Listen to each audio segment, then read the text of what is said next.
हमारा बहुपद का इस ग्राफ से क्या रिलेशन है। तो देखिए, हम किसी बहुपद के शून्यांकों को इस ग्राफ के माध्यम से बहुत अच्छी तरह से समझ सकते हैं। तो वही थोड़ा सा देखते हैं कि होना क्या है। देखिएगा,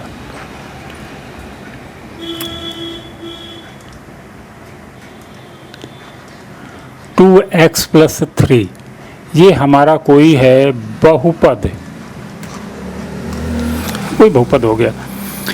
अब हम बात करते हैं इसके शून्यक। क्या शून्यक, तो क्या होता है शून्यक। तो आगे के जो पाठ आएंगे उन पूरे अध्यायों में आप पढ़ोगे किसी बहुपद के शून्यक के बारे में। तो शून्यक क्या होता है? शून्यक बहुत साधारण सी चीज है। यदि किसी बहुपद का हल शून्य आता हो, है ना, कोई भी बहुपद, इससे मतलब नहीं है, कोई भी बहुपद जिसका हल जो है ना शून्य आए, कोई भी बहुपद हो, यदि उसको हम हल करते हैं तो पूरे का कैलकुलेशन 0 आता है। तो अब ये किस बात पर निर्भर करता है? क्योंकि अब हम फिर से इसको हटाते हैं, ये बहुत सा जो लिखा हुआ है,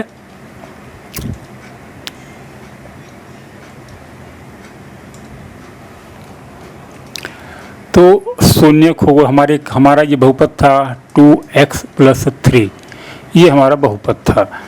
इसको हम जब हल करें तो 0 आए, तो ये 0 कब आ सकता है? 2, तो 2 ही है, 3 ही है। ये जो हमारे बहुपद के अचर हैं, है ना, अचर, उनकी शून्य करने में कोई भूमिका नहीं। ये 2 और 3 चाहें भी तो पूरे परिणाम को शून्य नहीं कर सकते। क्यों? इनकी अपनी एक क्षमता है ना। ये हमारा 2 है, ये 3 है, x है, x ही ऐसा है जिसके किसी वैल्यू के लिए हमारा ये पूरा परिणाम 0 होगा, और x का वही मान कहलाता है हमारा इस बहुपद का शून्यक। तो एक बहुत छोटी सी लाइन है। यदि हमें ये पढ़ना है बहुपद, तो बहुपद के बहुत सारे चैप्टर होंगे, बहुत सारे क्वेश्चन होंगे, लेकिन उसकी जो आत्मा है, एक लाइन में यदि आपको पूरी किताब को पढ़ना है, पूरे चैप्टर को पढ़ना है, तो हम समझेंगे शून्यक, क्योंकि हमारा पूरा काम ही शून्यक पर ही आधारित है, शून्यक ही बेस है। तो शून्य को हमें समझना है, बार बार पढ़ना है और रट लेना है कि शून्य क्या होता है। तो शून्यक के लिए मैं बार बार आपको बता रहा हूँ, कोई भी बहुपद हो, बहुपद कोई भी हो सकता है। ये हमने बहुपद लिखा, गोंच पोंछ हो गई, तो दोबारा लिख देता हूँ। हमारा कोई भी बहुपद है, जैसे है 2x प्लस 3, है ना, ये बहुपद है हमारा। कोई ज़रूरी नहीं कि हो, कोई भी हो सकता है, कोई भी बहुपद हो। यदि उसका कैलकुलेशन शून्य आता है तो इसका एकमात्र कारण है कि हमें 2 की वैल्यू पता है, हमें 3 की भी वैल्यू पता है। 2 और 3 मिल करके इस पूरे फंक्शन को, व्यंजक को कभी भी शून्य नहीं कर सकते। शून्य करने की क्षमता केवल और केवल इस x पर है। हम इसका कलर बदल लेते हैं, ये x ही है जिसकी कोई न कोई ऐसी वैल्यू है जो इस पूरे व्यंजक को 0 कर सकता है। तो बड़ा निकालना बड़ा इजी है, कोई बहुत कठिन काम नहीं है। तो देख लेते हैं, यदि 2x प्लस 3 0 है तो यहाँ से तो सीधे हम x की वैल्यू निकाल सकते हैं। वो बहुत सरल, देखिएगा। हम पहले यहाँ लिए 3x को उधर कर दो, 2x बराबर यहाँ 0 है तो रहा है 0, क्या फ़र्क पड़ता है, प्लस 3 जब इधर आएगा हो जाएगा -3। ये तो पता समीकरण है, समीकरण एक साधारण सा नियम है कि कोई भी वस्तु इस बराबर के चिन्ह से इधर की चीज़ जब इधर को जाएगी, इधर का कुछ भी इधर आएगा तो क्या होगा, इसके चिन्ह बदल जाएंगे। धन है तो ऋण, ऋण है तो धन, गुणा है तो भाग, भाग है तो गुणा हो जाएगा। चूंकि 3 हमारा इधर क्या है, धन 3 है, उधर जा कर के ऋण 3 हो गया है। तो इसमें ज़्यादा दिक्कत की बात नहीं है, बड़ा गोंच पोंछ हो जाता है। दोबारा फिर से साफ लिख लेता हूँ, 2x plus 3 is equal to 0, है ना। तो अब हम इस धन 3 को उधर ले जाएंगे, धन 3 को उधर ले जाएं तो ये हमारा 2x बचेगा, 2x बच गया, बराबर धन 3 को उठाओ बराबर के इधर लाओ तो ये हो जाएगा ऋण 3। अब 2 और x का क्या है, 2 और x आपस में गुणा किया हुआ है, तो 2 और x का आपस में गुणा है, तो इस 2 को जब हम इधर लाएंगे तो यहाँ केवल बचेगा ये x और ये हो जाएगा ऋण 3 और ये 2 इसको गुणा है तो यहाँ जाके भाग हो जाएगा। तो हमें यहाँ x का मान मिल गया है ना। x का मान यदि हम ऋण 3/2 हो तो ये पूरा फंक्शन 0 हो सकता है। तो यही मात्र एक शर्त है कि कोई भी व्यंजक 0 कब हो सकता है, x के किसी न किसी वैल्यू में। x के मान तक कुछ भी हो सकता है, लेकिन x के जिस मान के लिए हमारा ये पूरा 0 होता है उसी को हम इस व्यंजक का इस संख्या को इस व्यंजक का शून्यक बोलते हैं। तो ये तो रहा शून्य की बात। अभी हम ग्राफ के रिलेशन देख लेते हैं। तो ग्राफ में देखिए बहुत मज़ेदार चीज़ है। ग्राफ कई पन्नों में है, कई तरह से है, पूरे अध्याय में है, लेकिन उसकी यदि आप एक लाइन की थ्योरी समझ जाएंगे तो फिर सारे क्वेश्चन सॉल्व होते जाएंगे, बहुत इजी हो जाएंगे। तो हम थोड़ा सा अब इसको ग्राफ पर समझेंगे। ग्राफ में जाने से पहले थोड़ा सा कैलकुलेशन कर लेते हैं। कैलकुलेशन हम ये कर रहे हैं कि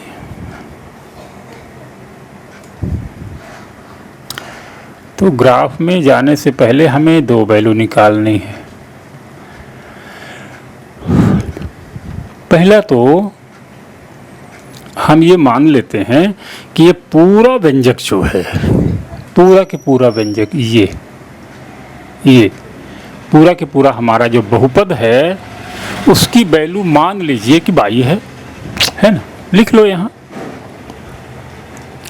माना बहुपद क्या है हमारा 2x + 3 है ना, का हल 22 है। इसी 22 को हमें 0 करना है, लेकिन अभी तो हमें पता ही नहीं है कि ये पूरा इसको हल करेंगे तो क्या आएगा। वो तो तब पता लगेगा जब हम x की वैल्यू हो तो सबको लिखें तो फिर आए जो आए, शून्य आए, धनात्मक आए, ऋणात्मक आए, कुछ भी आए, लेकिन अभी ये पूरा 0 होगा हम कह नहीं सकते। तो हम मान लेते हैं ये पूरा 22 के बराबर है। तो अब इसके लिए थोड़ा सा क्या करेंगे, ये 0 वाले भाग को हटा देते हैं और यहाँ लिख देते हैं क्या, यहाँ लिख दो बराबर 22। अब यहाँ आपके पास समस्या आपकी बढ़ गई। पहले क्या था, पहले आपके पास एक अचर था, है ना। माना कि बहुपद 2x + 3 का हल 22 है, ये आपने मान लिया। अभी अपने दिमाग में रखिए और इसको हम बिठा देते हैं। अब हमारी समस्या अब बढ़ गई है। क्यों? पहले हमारे पास केवल एक चर था, पहले केवल एक चर था x, इसकी वैल्यू हमें पता नहीं थी। अब हमें एक चर और मिल गया 22, उसकी भी वैल्यू पता नहीं। तो अभी तो हमारे पास एक ही समस्या थी, अब हमारे पास 2 समस्या हो गई। लेकिन हमें ये पता है कि x यहाँ रखा हुआ है जो इनको मिल करके और पूरा बहुपद का निर्माण करता है, और 22 क्या है, इस पूरे का कैलकुलेशन ये है 22। 2x + 3 का हल करेंगे तो 22 आएगा। तो हमें x और 22 मिल गए। अब हमें ग्राफ की ओर बढ़ना है, इसको ग्राफ पर ले जाना है। तो ग्राफ में जाने से पहले मैं थोड़ी सी तैयारी कर रहा हूँ। तो देखिए इस समीकरण, ये भी हमारा समीकरण है। समीकरण क्यों है, बीच में बराबर का चिन्ह लगा है, तो इधर की चीज़ उधर की चीज़ के बराबर है। इसका मतलब होता है ये समीकरण है, दोनों बराबर है। तो समीकरण का मतलब ये होता है, समीकरण में 2 पक्ष होते हैं, दोनों पक्ष एक दूसरे के बराबर होते हैं। और 2 बराबर चीज़ों से आप एक ही चीज़ निकालो या एक ही चीज़ डालो तो कोई फ़र्क नहीं पड़ता, है ना। 10 रुपये आपके इस जेब में, 10 रुपये इस जेब में, 1 रुपये इसमें डाल दो, 1 इसमें, 11, एक इससे निकाल लो, एक उससे, तो 9। तो संख्या बढ़ घट तो रही है लेकिन बैलेंस है, दोनों में बराबर बराबर है। इस तरह का हम समीकरण होता है। अब हमें ग्राफ की तैयारी करना है, ग्राफ की ओर जा रहे हैं। तो इस समीकरण में एक बार हम x का मान 0 रखेंगे, इसमें हम ग्राफ की बात करें, ग्राफ में जाने की तैयारी है ये हमारी। एक बार हम क्या करेंगे, x बराबर लिखेंगे 0 और फिर y बराबर 0, ऐसा हम मानेंगे, है नहीं माना, यदि, तो हम मान लेते हैं कि यदि x बराबर 0 है तब y क्या होगा, कलर बदल दूं, तब y बराबर क्या होगा पता नहीं, और यदि y बराबर 0 है तो फिर x बराबर क्या होगा ये हम देख लेते हैं। अब इस समीकरण पर आओ, इसको हटा दें,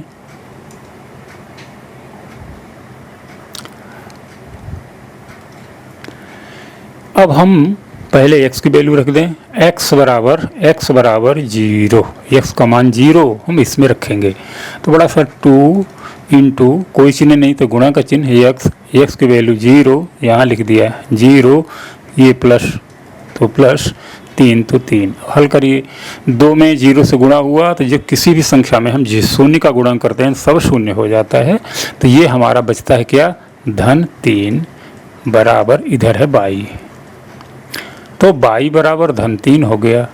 कब, यदि हमारा x 0 हो, x 0 हो तो y की वैल्यू क्या हो जाएगी, यहाँ लिख लीजिए, तब होती है y की वैल्यू 3। अब नीचे वाले को थोड़ा सा मिटाएंगे और देख लेते हैं दूसरी तैयारी। अब यदि y 0 हो तो क्या होगा, हमने x का 0 रखा तो y की वैल्यू आ गई, अब हम इस बार y बराबर 0 लिखें तो x की वैल्यू क्या होगी, तो यहाँ हम 0 कर देते हैं, 2x plus 3 is equal to y की जगह हमने y बराबर 0 लिख दिया। क्या हम x की वैल्यू निकालने जा रहे हैं, देखो 2x बराबर -3 है, उधर जाएगा, इधर 0 पहले से बैठा हुआ है तो -3 इधर जाएगा तो -3 हो जाएगा। अब 2x से 2 को भी हटा दो, 2 और x का आपस में गुणा किया हुआ है ना, जब कोई चिन्ह नहीं होता दो संख्याओं के बीच में तो हम मान लें गुणा होगा, तो x बराबर 0 में -3 करोगे तो -3 ही रहेगा, 2 गुणा किया हुआ इधर आके भाग हो जाएगा, तो हमें x का मान क्या मिल गया, हमें x का मान मिल गया, हमने गलत लिखा है, यहाँ गलत सलत लिखता रहता हूँ, ये 2 इधर जाएगा 2 ही रहेगा ना, 2 हो जाएगा, तो x बराबर -3/2। यदि हम y का मान 0 रखते हैं तो x का मान हो जाता है क्या, -3/2। ये हमें चीज़ मिल गई, अब हमें इस चीज़ की ज़रूरत नहीं है।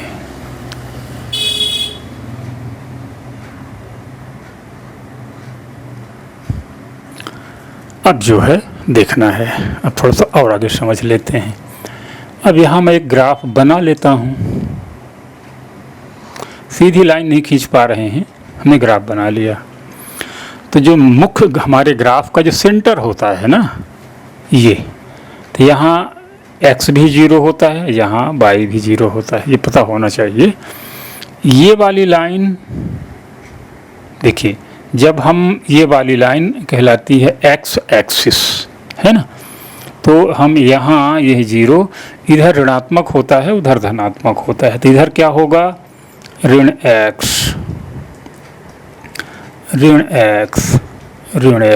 इधर हमें ऋणात्मक चीज़ें आएंगी, उधर क्या होगा +x प्लस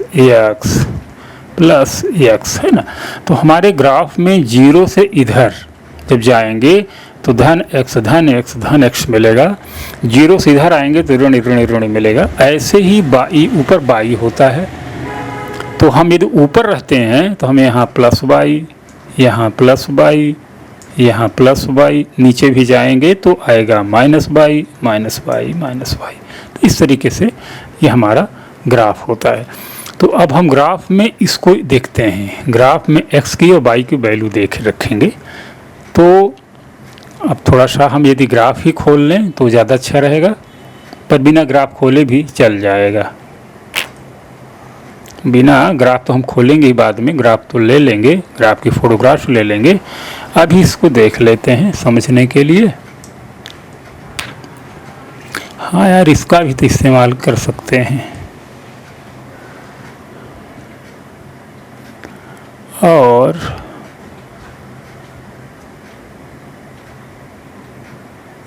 तो हमने एक लाइन खींच ली। अब जो है हमें x में कहाँ जाना है, 0 ऊपर नीचे जाना। ये हमारी x की लाइन है, तो x में जब हम x में हमें ऊपर नीचे जाना है, ये हमारी x की लाइन है। पर जब हम ऊपर जाएंगे नीचे जाएंगे तो y में जाएंगे। x यहाँ 0, y भी यहाँ 0। अब समझना है x बराबर 0, तो x कहाँ है, यही तो x है, और x बराबर 0 भी यही है ना। तो हमें x में यानी दाएं और बाएं जाना ही नहीं है, हमें दाएं बाएं जाना होगा ना। x में जाना है तो यदि धन है तो हम उधर जाएंगे, ऋण है तो इधर जाएंगे, तो है तो ये 0, तो हम बिल्कुल केंद्र में चिपके रहेंगे, यानी हमें दाएं बाएं नहीं जाना है। ऊपर नीचे कितना जाना है, धन 3, तो ऊपर धन 3 होता है, नीचे ऋण 3 होता है, 1 2 और 3। यहाँ जो है हमें यहाँ x में इधर उधर जाना ही नहीं था, यहीं रहना था, ऊंचाई में बढ़ना था। ये बिंदु क्या होगा, x बराबर 0 और y बराबर ऋण 3। तो हमने x और y नहीं लिखा है, क्यों, इसलिए कि कभी भी ग्राफ में x और y नहीं लिखा जाता। जो शुरू में होता है उसको हम x मानते हैं, बाद वाले को y में मानते हैं। ये बिंदु x बराबर 0 y बराबर 3 ये बिंदु है, क्यों, हमारी ये लाइन x की है, तो हमें न 0 है, ना उधर जाना है ना इधर जाना है, यहीं रहना है। यहाँ हम आ गए। अब हमें y में जाना है, तो y में हम नीचे जा सकते हैं, ऊपर जा सकते हैं, ऋण है तो नीचे जाएंगे, धन है तो ऊपर जाएंगे। तो धन 3 था, 1 2 3 हम ऊपर चले गए यहाँ, तो ये पॉइंट बन गया। अब y बराबर 0, तो y क्या है, ये है y ना। इस y में हमें अब न ऊपर जाना है न नीचे जाना है, यही रहना है। हमें y पर जाना है, तो y की लाइन तो ये है, पर y की लाइन में कहाँ जाना है, y 0 है, तो 0 तो यहाँ रहता है। यदि y में कुछ नंबर होता धनात्मक तो हम ऊपर जाते, 0 के अलावा ऋणात्मक होता तो हम नीचे को जाते। तो हमें तो यही जाना है, ऊपर नीचे तो हमें जाना ही नहीं है। अब x में क्या है, ऋण 3/2, तो इधर धन इधर ऋण, तो ऋण 3/2 का मतलब होता है ऋण 1.5 है ना, 3 का आधा 1.5। तो हम इधर 1 और 2 स्टेप जाएंगे और बीच में ठहरेंगे। तो हमें x में तो बढ़ना है लेकिन ऊपर नीचे नहीं जाना। ऊपर नीचे जाने के लिए हमें कुछ y का नंबर चाहिए, तब 0 है, कोई बात नहीं। अब जो है हमारा एक पॉइंट ये है और दूसरा पॉइंट ये है। अब इन दोनों पॉइंटों को हमें मिलाना है। तो ये दोनों पॉइंटों को हम मिला दिए। अब हमारा कहानी क्या बनती है, अब हमने ग्राफ, हमें अभी बहुपद निकाले थे, बहुपद से x और y का मान निकाले थे, फिर हम अब ग्राफ बनाए। अब सवाल ये है कि हमारे ग्राफ का हमारे बहुपद से क्या रिलेशन है। तो ये हमारे वीडियो में बहुत हल्का तो नहीं दिख रहा है कि दिखता ही ना हो, कुछ ऐसा तो नहीं है। खैर हमारा अंदाज है कि ठीक दिखेगा, वैसे मैं इसको कलर बदला लेता हूँ।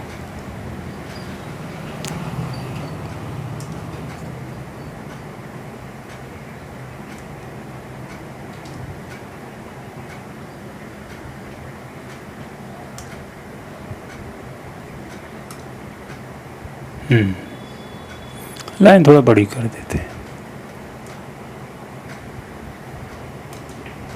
चलो हट जाओ।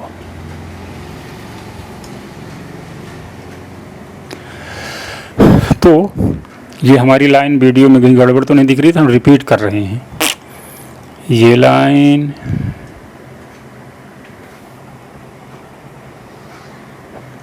ये हमें x एक्सिस की लाइन थी और ये हमारी y एक्सिस की लाइन है ये, और ये जो मैंने लाइन खींची वो ये लाइन है।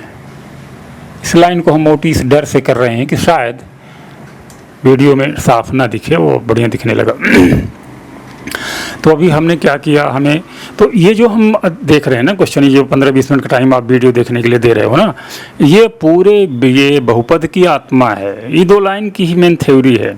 बाकी पन्ने में तो इसको समझाने के लिए तरह तरह से विभिन्न उदाहरण दे करके समझा जा रहा है, लेकिन जो मेन थ्योरी है वो केवल यही है कि बहुपद है, बहुपद को हम 0 मान लिया और x और y का मान निकालेंगे, x बराबर 0, y बराबर 0, तो हमें मात्र 2 कोऑर्डिनेट मिल जाएंगे। वो कोऑर्डिनेट यहाँ लिखे हुए हैं, उनसे हमने ग्राफ बना लिया। तो ये हमने इस तरह से ग्राफ बना लिया। ग्राफ बनाना सबको आता होगा, बड़ा इजी होगा, है ना। ग्राफ बनाना क्या है, बीच में यहाँ x भी 0 y भी 0। अब यहाँ x बराबर 0 है, तो हमें यदि x में बढ़ना होगा तो या कि हम इधर जाएंगे या कि इधर जाएंगे। तो 0 है तो हमें बढ़ना ही नहीं, तो हमें यही रहना है। y बराबर 3 है, तो ऋण 3 होता तो नीचे को जाते, धन 3 है तो ऊपर का, तो हम 1 2 3 यहाँ चले गए। तो x में इधर, x में यहीं रह गए, y में एक ये बिंदु हमारा मिल गया 0 3। फिर दूसरा निकालें y, तो y में होता है ऊपर नीचे, तो y 0, तो हमें ऊपर नीचे तो जाना ही नहीं है, यहीं रहना है, इसी लाइन पर रहना है। इसी लाइन पर रहेंगे, इस ऊपर जाएंगे नहीं। ऋण 3/2 यानी 1.5। तो x में हम इधर जाते हैं, इधर जाते, धन होगा तो इधर जाएंगे, ऋण है तो इधर जाएंगे। 1 और 2, 1 2 के बीच में यहाँ, 1 और 2 के बीच में यहाँ हमारी लाइन गड़बड़ हो सकती है। 1 और 2 के बीच में लाइन होनी थी, और ये हमने ग्राफ खींच दिया। अब यहाँ तक पहुँच गए। अब सवाल ये है कि हमारे इस पूरे मेहनत का मतलब क्या है। हम बहुपद बना रहे हैं, हम ग्राफ खींच रहे हैं। ग्राफ और बहुपद का रिलेशन क्या है, क्या इनका रिश्ता है, आपस में एक दूसरे क्या लगते हैं। देखिए कोई भी बहुपद, किसी भी बहुपद का जब आप ग्राफ खींचोगे तो देखना है x लाइन, ये x वाली लाइन को देखना। x वाली लाइन क्या है, x वाली लाइन, अरे ये साला बहुत पंचायत करता, आ जाता तो जाने का नाम ही नहीं लेता फिर। तो x की लाइन क्या है, ये वाली लाइन, ये वाली लाइन को ध्यान देना है। ये x वाली लाइन को ध्यान देंगे। हम क्या देंगे, हमारी ये लाइन गई है ना, ये क्या है, रैखिक समीकरण की लाइन है, ग्राफ की लाइन जो ये आई है, ये हमारा ये लाइन हमें ये बहुपद को प्रदर्शित करती है। तो देखते हैं कि हमारे इस बहुपद द्वारा जो ग्राफ खींची गई लाइन है, ये वाली लाइन, तो x एक्सिस को कितने बिंदु पर काटती है। बहुत महत्वपूर्ण लाइन है, इसको हम 4-5 बार रिपीट करेंगे, इसे आपको समझ है। इसलिए कि यही लाइन आगे 4 6 10 2 प्रश्नावलियों को समझाएगी, हल करेगी। क्या, यह है बहुपद, इस बहुपद का आपने खींचा ऐसे ग्राफ। अब ये ग्राफ आपके x वाली लाइन को कलर बदल दूं, ये जो लाइन है, ये वाली जो हमारी x एक्सिस है, इसको आने वाली लाइन कितने बार काट रही है। इस लाइन का मतलब नहीं, इस लाइन से मतलब नहीं, केवल इस लाइन का।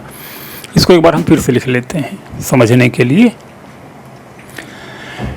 अब हम क्या करते हैं, एक ऐसी लाइन खींच लेते हैं, एक दूसरी लाइन खींच लेते हैं। अब क्या किए, अब एक जो है यहाँ से ग्राफ खींच दिए। तो अब क्या समझना है कि ये जो हमारी लाइन है, ये वाली लाइन हमारे इस वाली लाइन को, लाल वाली लाइन हरी वाली लाइन को कितने बार काटती है, कितने बार काटती है। तो आपको बताना है कि इस लाइन को, जिसको दोबारा हमने नीले कलर से भी रंगा है, ये वाली लाइन जो हमारे बहुपद से निकली है को कितने बार काटती है। तो हमें तो दिख रहा है भाई, केवल एक बार यहाँ कटान हो रहा है, केवल एक बार काटती है। तो हमारा वो बहुपद है, यानी 2x + 3, ये बहुपद का शून्यक कितना होगा, इसका केवल कितना होगा, केवल 1। यदि ये इस वाली लाइन को, हमारी ये वाली लाइन, इस लाइन को ये वाली लाइन यदि केवल एक बार काट रही है, तो मतलब ये होगा कि हमारे उस बहुपद का केवल एक शून्यक, इसलिए कि एक ही बार काट रही है। अब समझ लीजिए फिर से इसी बात को। अब मान लीजिए कि आपका ये ग्राफ था, हैं, ये आपका ग्राफ हो गया। अब ये जो लाइन बनी, तो मान लीजिए लाइन ऐसी आती है, वो लाइन जो सीधी थी, है ना, एक बार आपने देखा ना कि ऐसी सीधी लाइन गई थी, तो ये सीधी लाइन न जाकर ये वाली लाइन अब इस बार यदि ऐसे ऐसे जाए तो क्या होगा, क्या फ़र्क पड़ता है। हम देखेंगे कि हमारी ये वाली लाइन, इस वाली लाइन को ये लाइन कितनी बार काट रही है, तो गिनो। 1 2 3 4 5 6, एक यहाँ कटी है, 2 यहाँ कटी है, तीसरी यहाँ, चौथी यहाँ, 5वीं यहाँ, 6ठी यहाँ, 6 बार काटी है। तो हम कहेंगे कि व्यंजक नहीं,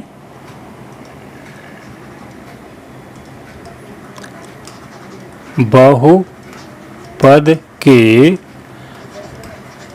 शून्यांक कितने हैं, 6।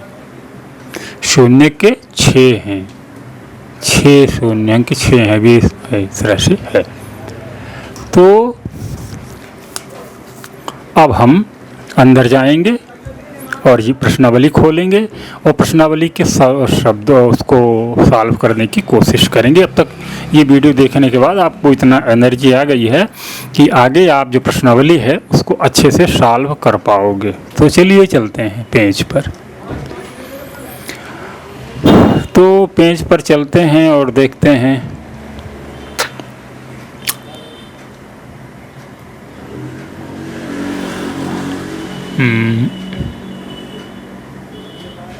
अब इनकी ज़रूरत नहीं है, जो आ रहा है ये हम लोगों ने समझ लिया है। अब हम सीधे क्वेश्चन पर जाएंगे, उदाहरण पर जाएंगे और जहाँ देखेंगे कि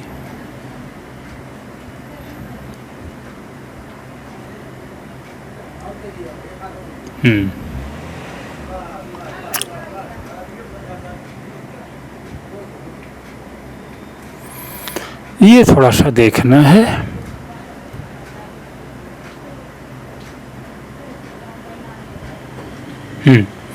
अब इसको पढ़ते हैं अच्छे से।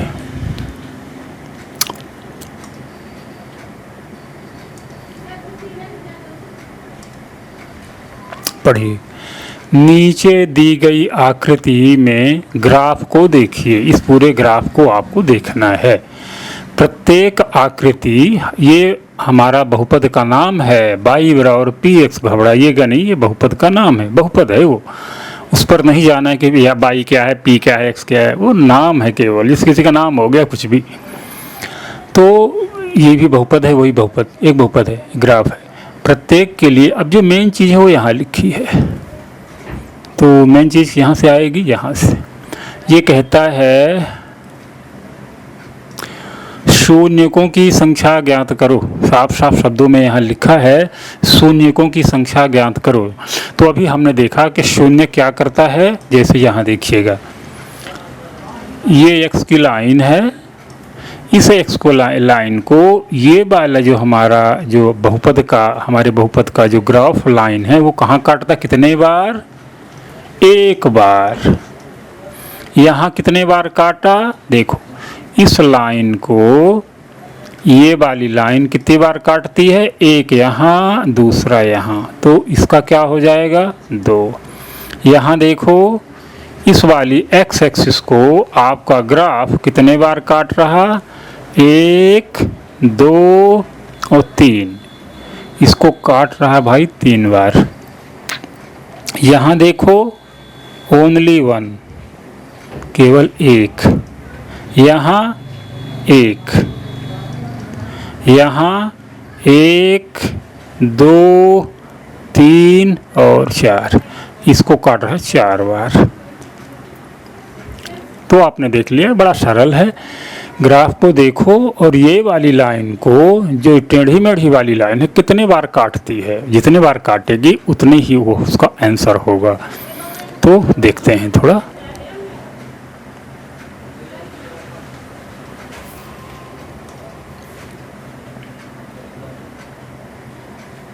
तो आंसर भी दे रहा है, देखिएगा।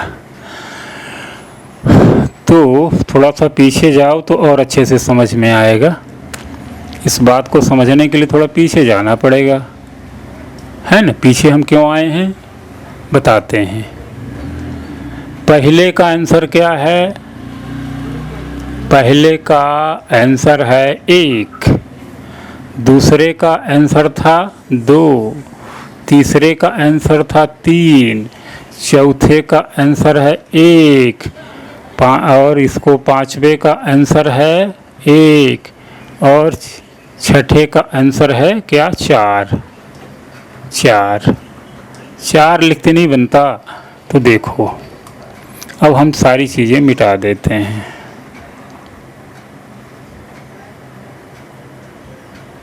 हम केवल अब आंसर रखे हुए हैं। पहला 1, दूसरा 2, तीसरा 3, चौथा 1, फिर 4, है ना। और इसको भी मिटा दो। अब आगे हम क्या करेंगे? अब जाते हैं इनके हल देखने।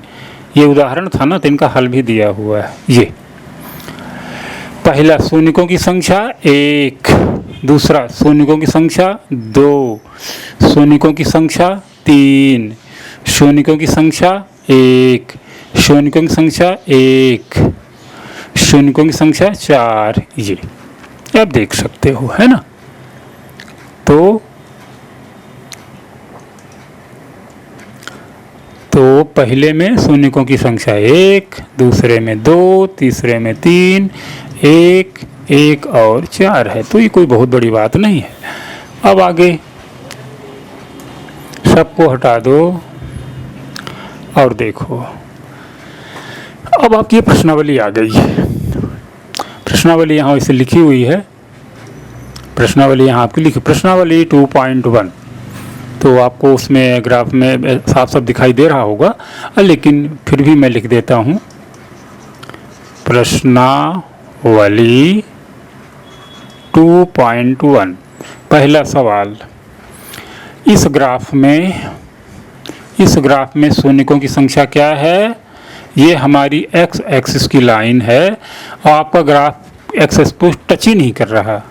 तो हम यहाँ इसका आंसर लिखेंगे 0। अरे 0 का है लिखें।